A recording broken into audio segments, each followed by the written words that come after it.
中華醫術科技大學護理系6日下晡在校內演藝廳舉辦115年加冠典禮。今年總共有170位學生接受加冠，在師長和家長見證之下，正式邁向護理專業之路。本身也是護理師出身的華醫校長李品湖博士，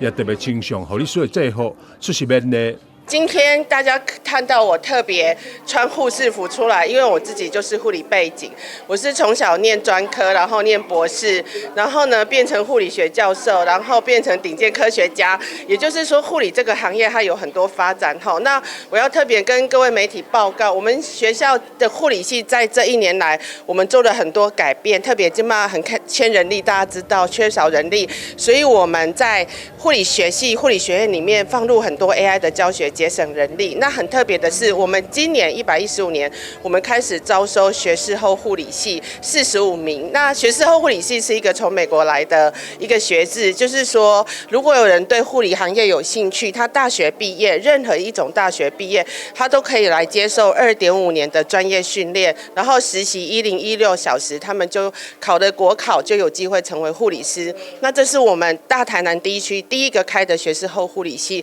其實是為了呼應政府的護理人力的不足，我們做的努力。加冠完成了後，現場也進行象徵護理精神的傳承傳功儀式，由護理系主任黃惠子自南丁格爾肖像前雅連鞠躬，各祝伊傳到每一個學生手中，場面莊嚴溫馨。護理之路，濟世救人，生生不息。主任，請引光，護理人的精神照亮社會。